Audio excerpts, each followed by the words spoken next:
Hello, everyone. This is Kathy Caprino, and welcome to my podcast, Finding Brave.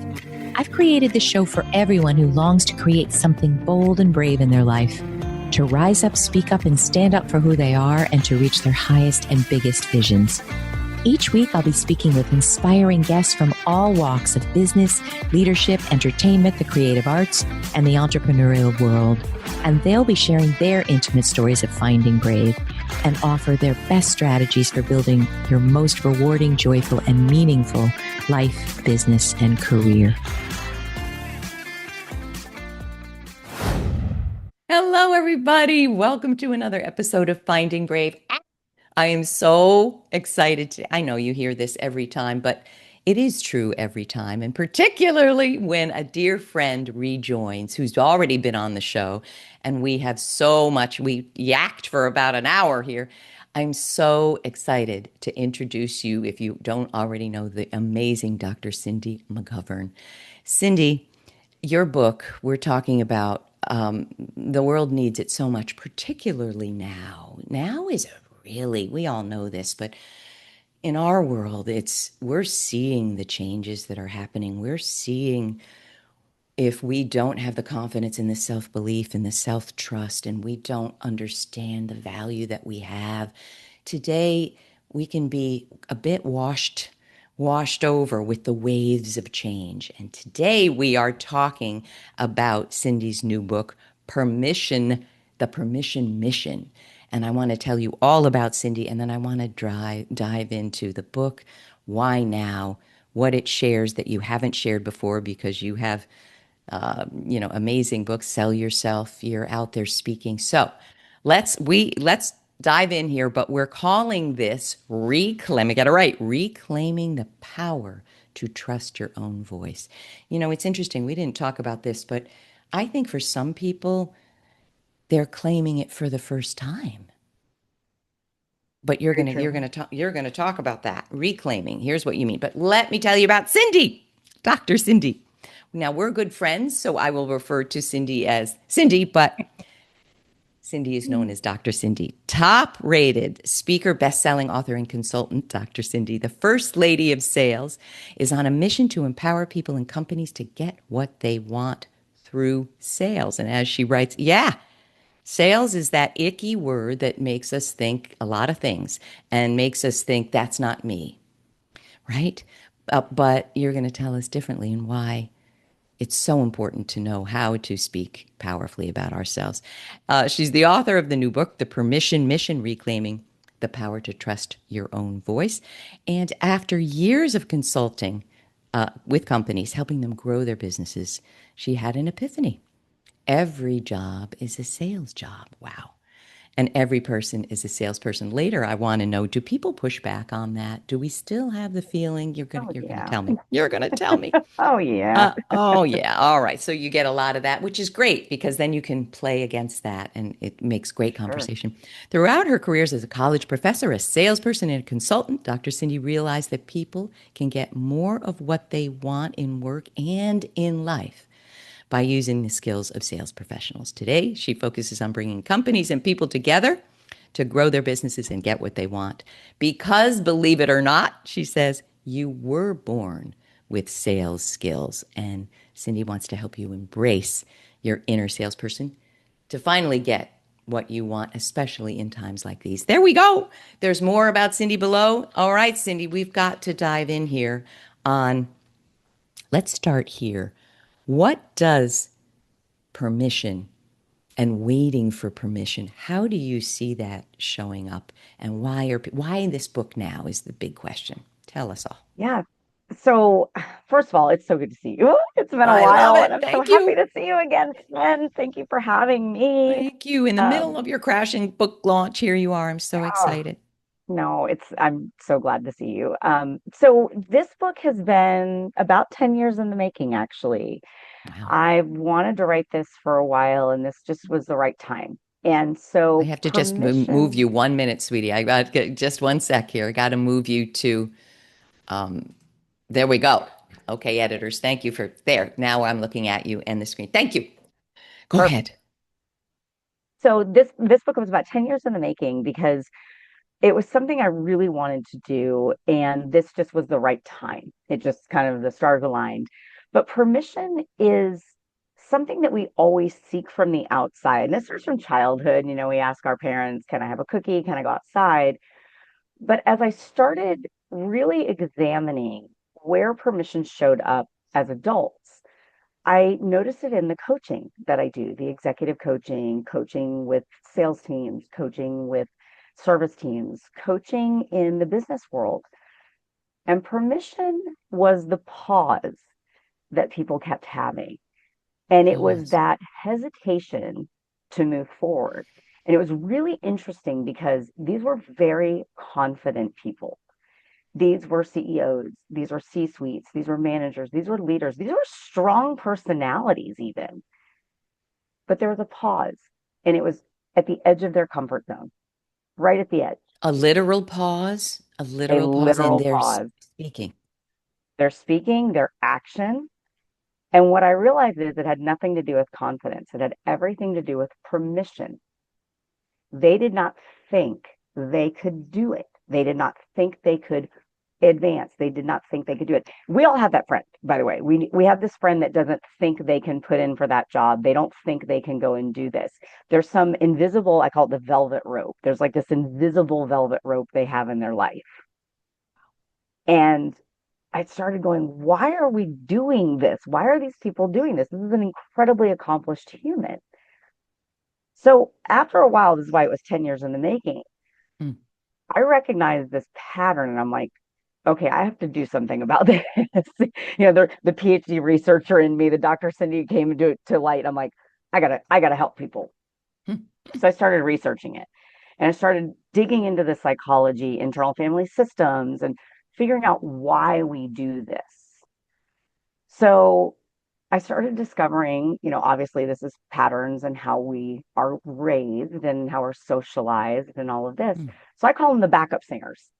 We all have these backup singers in our heads. And it's the ones we choose to listen to and the ones we choose not to listen to. Hmm. They're calling the shots. Yeah. And that's where it's permission. We're still asking for permission from those backup singers. And that's why Oh, we're pausing. from the singers, not from. Hmm. So, are there lots of, oh my gosh, I could talk to you for an hour. I'm a singer on the side, you know that. So, boy, do I Yes. relate. I mean, we really hear it loudly. So there are threads that and I want everyone to read this book because we can't do it justice in a half hour, but I find it fascinating because I see the same thing.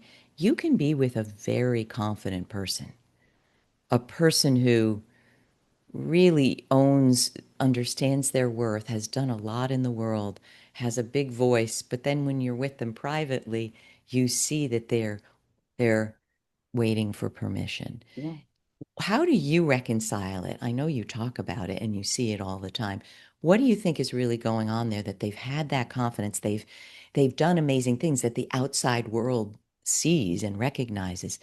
What do you think is going on there that they were able to do that, but they're still waiting for permission? So it's different phases in our life, right? So I could be very confident in one area and still waiting for permission in another. So maybe I'm very confident I have excelled in this aspect of my career, but I'm waiting for permission in this other piece. Or I'm very confident in my family life, but I'm waiting for permission to excel in my career. Wow. So, and then that's where the excuses come in, right? Yeah, I'll wait talk about that. till the kids are grown. I'll wait till this happens. Oh, it's not the right time. Oh, I've got to wait until I do this, or I wait till I have this degree. I'll wait till I reach this phase. Oh, well, we can tell ourselves whatever narrative we want. And that's where we create that narrative around it. And Wow. that's those backup singers. They're going to tell you that narrative. And one of my favorite ones is I hear my grandmother's voice very loudly. She is a very prominent backup singer because she was a very prominent figure when I was growing up. My grandmother was born in 1916. Oh, wow. So let's think about what she grew up with. She was a Rosie the Riveter. She a very Wow. strong woman, but her reality was very different than obviously mine. Right. I learned her lessons growing up. So I have to now disseminate those lessons and decide which ones still are valid today because her reality of a woman growing up at that time obviously is very different than a woman of today. Right. So she only could speak from her frame of reference. Right. So when she would say things to me like, well, I wouldn't do that if I were you. Of course she wouldn't. Right. Right. A That's all woman she in the knew. 1930s wouldn't, Right. you Right. know. So So when I hear that, are you finding that the permission people are waiting for is not just what they say in a meeting, it's how they live their life, what they think they deserve, what they think their direction. I was telling you about my framework that I'm building: identity, protection, direction, and expression. I think we're asking for permission in all of yeah, those areas. And it's absolutely. how you speak, how you think, how you process, how you make decisions. So you're seeing this in the whole spectrum of behavior and speech and communication, right? Everywhere, Yeah. everywhere. And that's where also people have to recognize it shows up differently in all of this too, though, Oh, right? give us an So example, will you? yeah, so maybe I'm super confident in my speech, but I'm not super confident in this space. So again, it's all of those different pieces and recognizing that as well. And so as a leader, you can be incredibly confident in front of your team and still struggle with your own self-worth. And people have a hard time recognizing that. And they're like, how could that person struggle with this? How in the world would you ever struggle with that? It's completely possible, of course.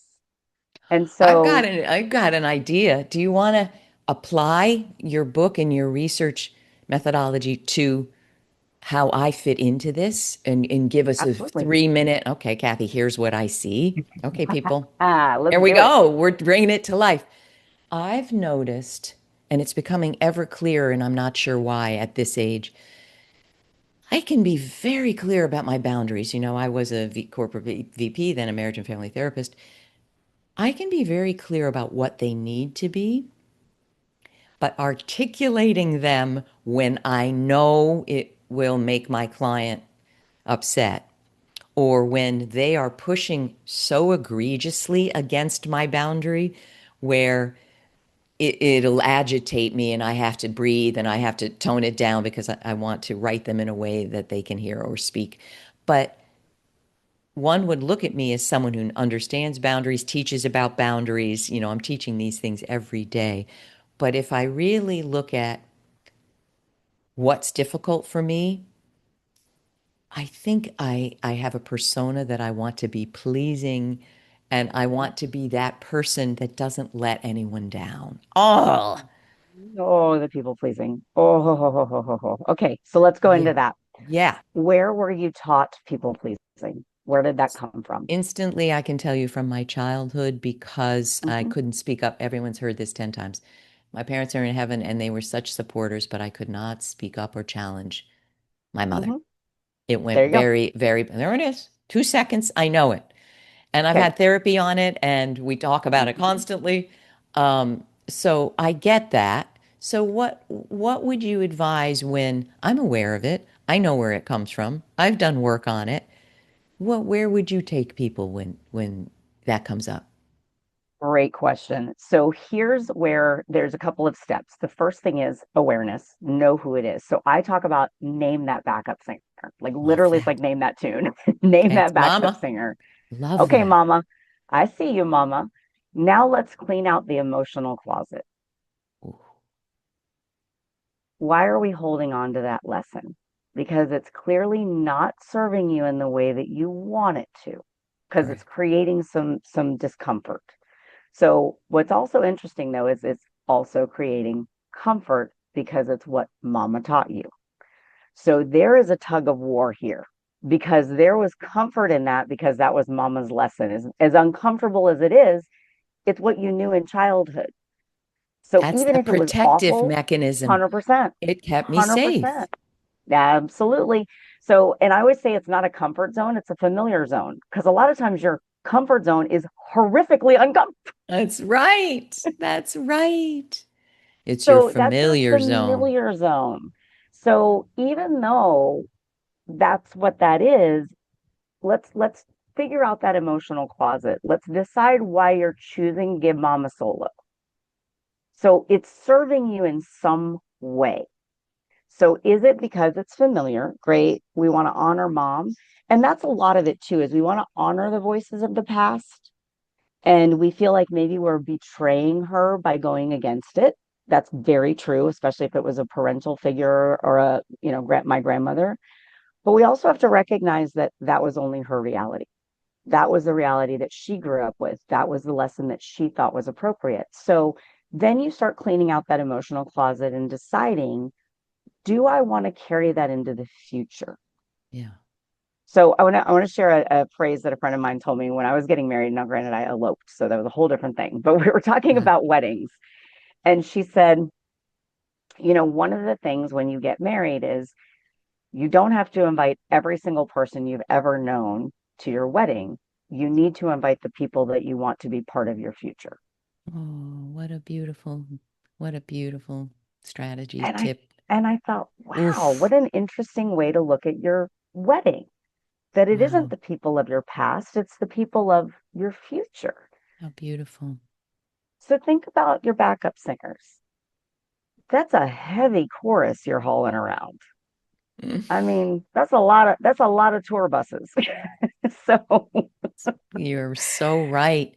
And I think, I know you think very deeply about these issues. For the people I work with, for most of them, awareness is not enough because when safety was involved, now you're talking oh, nervous system, mhm. you're talking survival because as a Oh, child, those parents, those yes. figures, they were your lifeline to Mhm, life.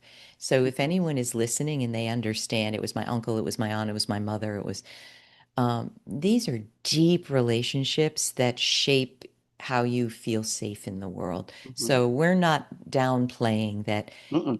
I mean, if it were that easy that we could just It would, identify yeah. it and let it go, we'd all be, perfectly healed. Mhm, So I love that. I love that you're pointing out. First, we have to recognize it. Then we have to clean the closet. But clean the closet or it's deep shed work.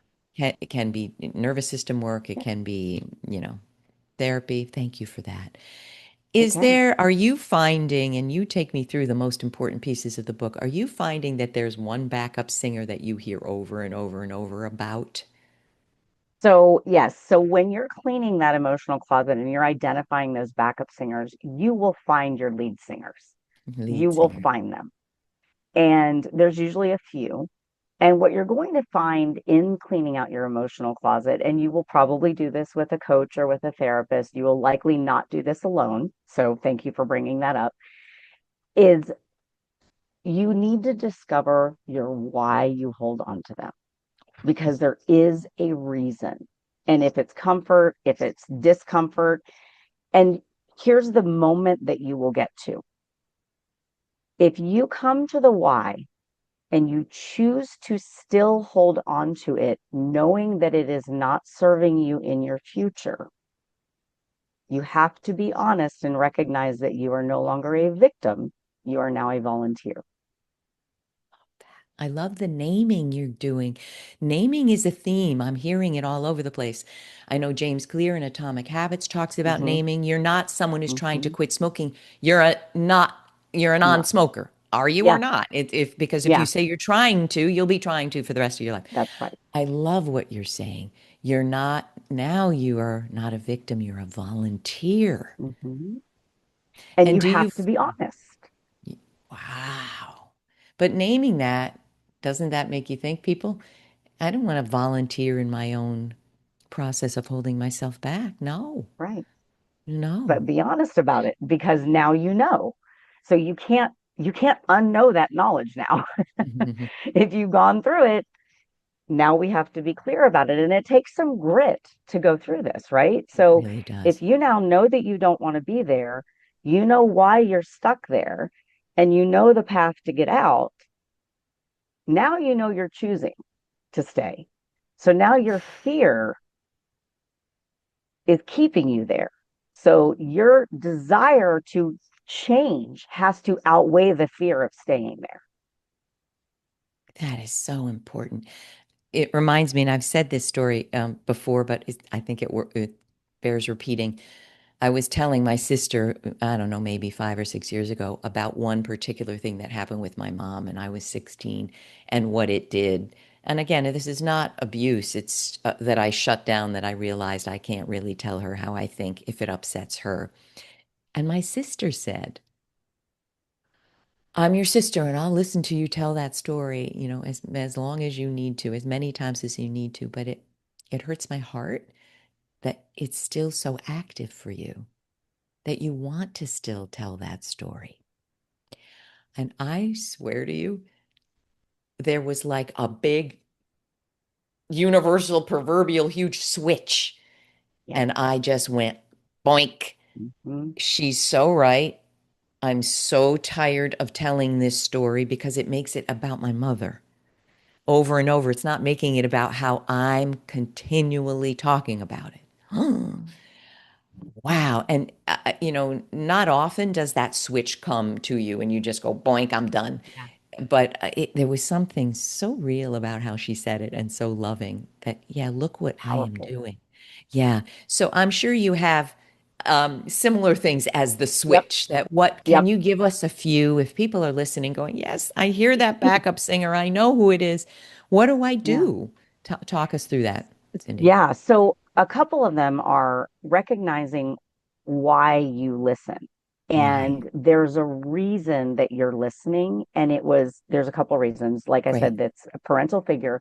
The other thing is you're feeding something for yourself in this. So it is keeping you here because it's a great excuse. It's a great excuse. Like I can keep saying that it's until the kids get out because I don't actually really want it. Oh, so sometimes you see they don't really want it, but there's external pressure or even Mhm. their own pressure from another voice. Correct. Because that brings up a point. I'm always talking about you have a board of directors, Yes, proverbially, yes. and one's a warrior and one's the business person and one is the pleaser and one is the child. Well, sometimes there's one voice that's so darn loud that and it dominates the meeting. So Yep. you say, Warrior, I hear you. I hear that you're always in a fight and you've always had to be, but I need you to step out of the table now. Please sit in the corner. I hear you and it's very valuable, but you're dominating. You're not letting. That's one way I talk to clients about it. How do you handle that so that person thinks they want it. I'm going to start that business when the kids leave, but I have to wait till the kids leave, but yet they don't really want it. How do you Yeah. suggest they address that? So that's quieting the backup singers so that you can listen to your own instinct. Because sometimes it's the fact that they've been so loud, you don't even listen to your own voice. I So see. once you start quieting all these competing priorities in your own head and listening to all of this, you start actually listening to what you want. And you've kind of known, if you're being totally honest with yourself, you've always had that inkling. But when you Wow. really do that emotional work and you really clean out that emotional closet, you recognize this has simply been an excuse. And Do you that's a think, big piece of it. how often do you find that the people actually don't want to do it, but they thought they had to and they thought they had to say that? How often do you see that in the people you're working with? That's actually a big one. And that's a career one that I see where people have actually gone down a career path because they were expected to do so, or their parents wanted them to follow in their footsteps, or something of That's that right. nature. And they wake up and they're kind of like, I didn't really want this, or I don't really want this anymore. And they have to reconcile that. Right. And then they have to reconcile the disappointment that they're going to have to give others. And that's their words, not mine, by the way. And Right. Right. so I have to remind them, you're not giving disappointment. They own that. You're not Beautiful. giving anyone disappointment. That's an emotion that they own. You That's are giving fantastic. information. Oh, All you're so good. giving is information. They own their own emotions. That You are is giving really yourself helpful. permission to take action. That's all you're giving. And you're giving yourself permission to follow your unique path. And That's we correct. know some parents don't dig that. And, I Mhm. always say nobody's getting up in the morning going, I'm going to blow it today. I'm going to be a terrible parent, or a terrible spouse. No, everyone's doing their best. Everyone is advising from their backup singers and Yes. from their frame, their song. Because, Yeah. I mean, unless they're truly evil, Right. or really devoid of empathy, a true raging narcissist, let's say, most people are giving advice in terms of what they think is helpful for you. So you have to That's right. understand too, they have their own chorus, their own orchestra that they're in, and that doesn't mean you have to buy it, every word of it. Oof. Wow. All right. I'm aware of our time. Can you give us two other strategies that you see really move people forward to reclaim and trust their own voice? Can you help us with that? Absolutely. So, one of the other things that I talk about with people in the book, but I also talk about in the coaching is recognizing why you've ignored your voice to begin with. Where did you learn that? Where did we learn self-doubt? And Mm. there is a place where you learned it. Where did you learn that you had to outsource your own confidence? Wow. And we've got to go back and retrace that because it is a taught behavior. Animals trust their instincts, babies trust their instincts. Where did we learn not to? Because it is learned to stop trusting. Wow. And if we think about it, and this is true for men and women, but if you think about it, you still have spidey senses. You feel the hairs on the back of your head, stand up. You know when, ooh, I shouldn't walk in that parking lot, or ooh, something feels off about this. So you have them, Right.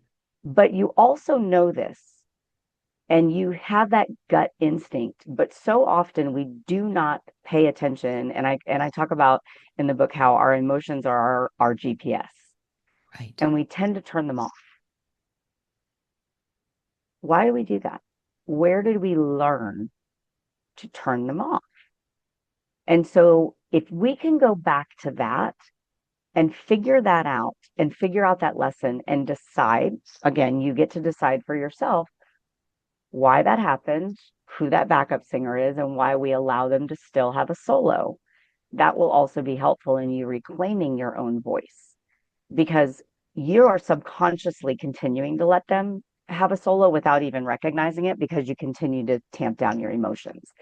And those Can emotions are really can important. Oh, it's so good. Can I give an example of this and see Yes. how you would interpret that with your book?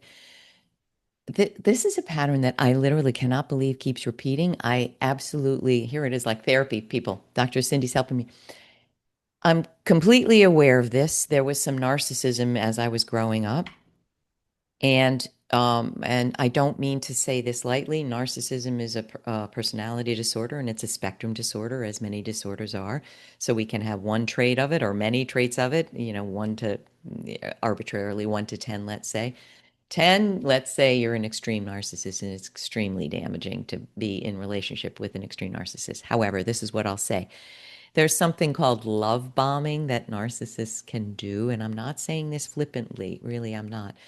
But often, people with this personality disorder or these traits understand how to manipulate people because it was something they had to do, and they are often wounded from their childhood, but they understand how to get over, they understand. And so, over the course of my life, I've been love bombed, and it has just recently happened 4 times in a period of 6 months, 4 different people. And I'll give you a tip. If someone's congratulating you, giving you compliments in a way that's effusive and you are feeling uncomfortable, I mean, some people feel uncomfortable with even, oh, you look lovely today. But I mean, if it's coming at you, you're so great, you're so amazing, I can't wait to talk to you again. If it's making you feel something, I know I'm great, but something's a little over the top here, it probably is. And Yep. darn it, these 4 individuals, what happens often is they'll love bomb you to get something. But when you stand up with your own boundaries or say something that sets a boundary, you can be pushed off the pedestal. You can become dead to them. All of a sudden they ghost you. All of a sudden. So where am I going back to? It's fascinating to me that I've studied this. I was a therapist. It's just I will. Oh, that's what I wanted to go. I will get caught up in. Was that love bombing, or was this person just quite Yeah. effusive?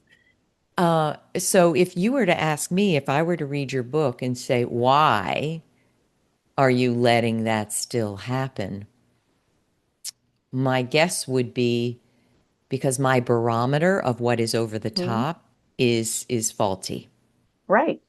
Is that how you would see it? Absolutely. And but I think most people's are truly Yeah. like there are very few of us that I think have a good compass anymore Right.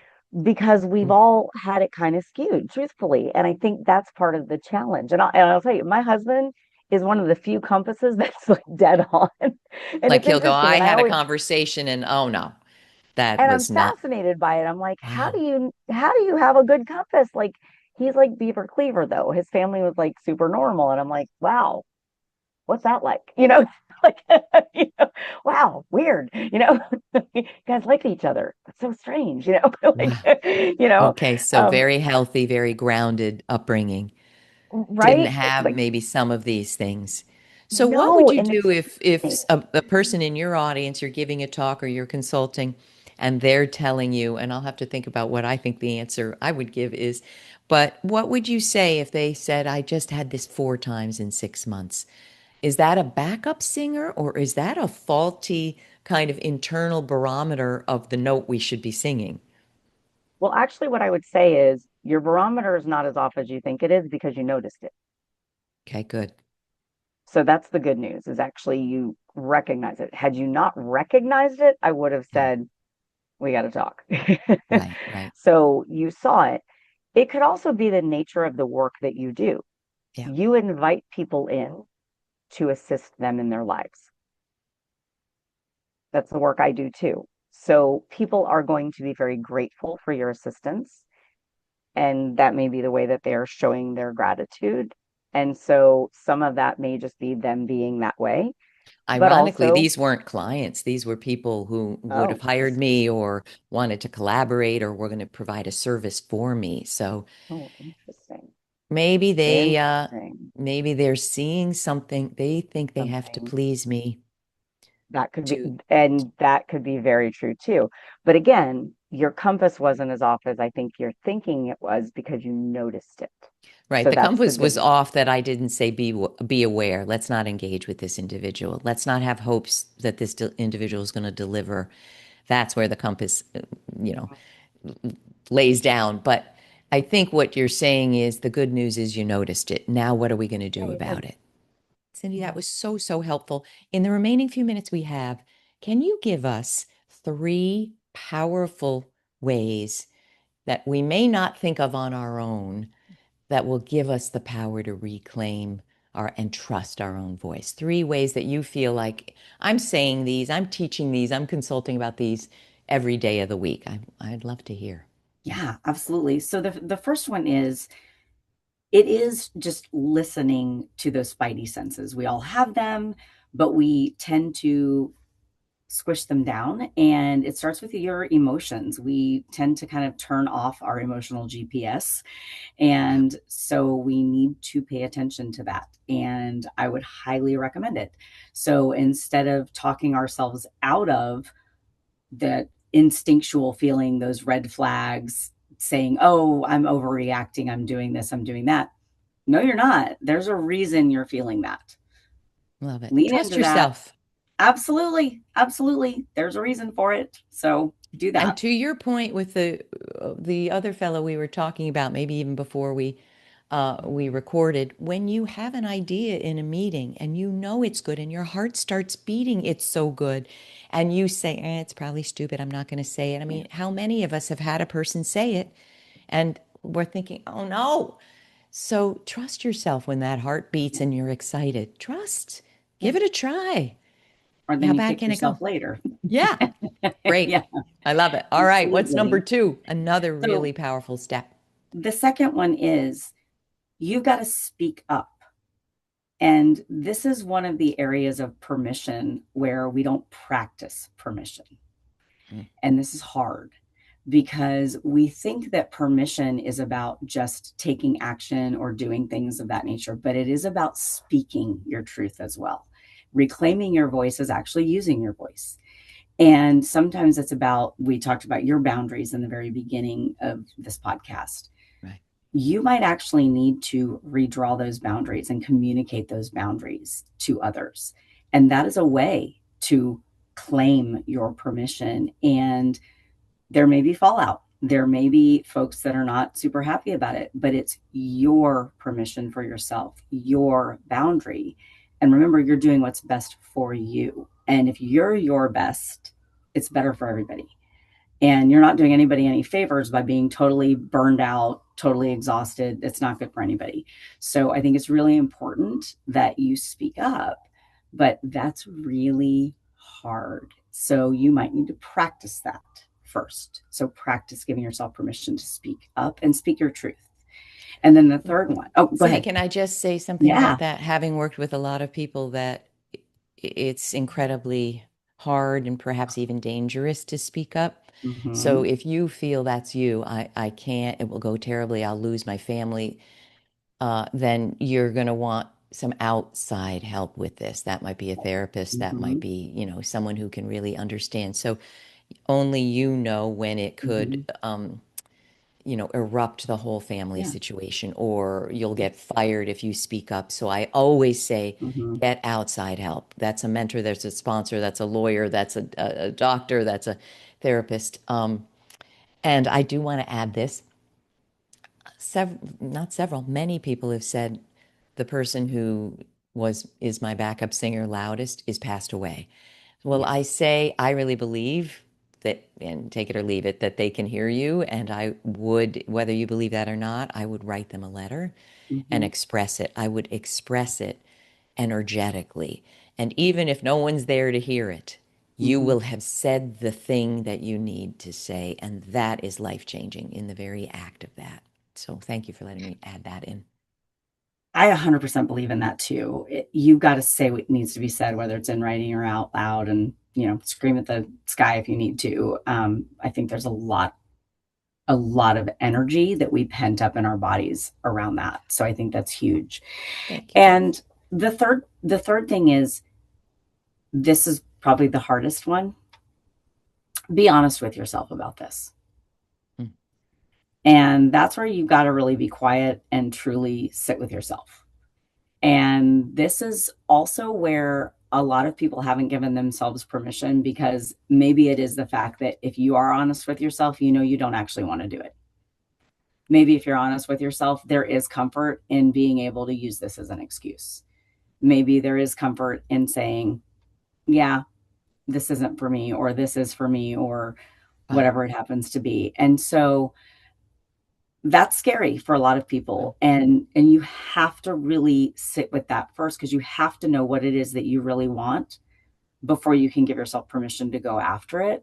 But that is one of those practices of permission, is really stopping first and being mindful of it. And one of the things I have in the book is every part of the book ends with take a step forward, and that's exercises for you to do to be able to do that. And a lot of it is self-reflection. A lot of it is those exercises to think about what you need to do to move forward, and true honesty around it. And if we can't be honest with ourselves, if we cannot do that self-reflection, none of the permission is really going to matter. So I would encourage you to think about that. But I do want to leave your listeners with one thing, which is your self-worth is not up for negotiation. That's not part of Love the it. problem here. That's never been part of the problem. The only permission you need is your own. We're not looking for that outside. And the whole point of this is to empower yourself. Yes, I made up a word. It's not Love empower, it. it's empower yourself. Everything you need is already within you to do all of this. It's simply your choice. in how you want to play it. So it's really about discovering that and then choosing to take a step. So good. Love it. I know when I'm getting like a healing session with my guests, which happens almost every time, there's so much here that I feel is so enlivening that sometimes we think we're handing over power to someone else when in fact, if we're really honest, we don't want to do this thing, or Yeah. we're scared and we're blaming someone else, but really it's our voice we need to hear and act on. Oh, it's good.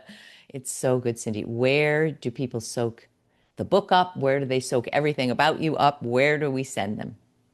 They can find the book where books are sold, or thepermissionmissionbook.com, or at drcindy.com.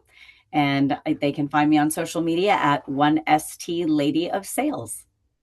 So wonderful. Thank you for writing this book. You said it was 10 years in the making, and I know your stories are filtered throughout because you've lived this. I have a deep feeling, right? Yes, I think the absolutely. best things we write are they're things we needed to hear or still need to Yeah. hear. So thank you for joining in the middle of your book launch. I'm so excited for it. Oh, all Thank right, you. everybody. You know, I say this, but if you are listening here and don't have a question, I don't think we're doing our jobs because it's deep and multifaceted and nuanced. So we would love to hear from you wherever you see this, on YouTube, on LinkedIn, any social media platform. If you'd like to write to us, let us hear, your deepest question. And I'm guessing the book will answer it, but if not, we'd love to in any way that we can help your journey. I hope this helps you reclaim and trust your voice because the world needs it desperately today. You need it, your life needs it, and the world needs it.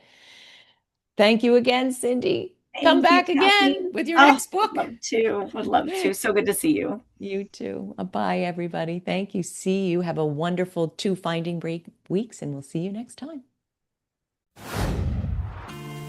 Thanks so much for joining us today. And please don't forget to check out findingbrave.org for more programs, resources, and tips. And tune in next time for your weekly dose of Finding Brave.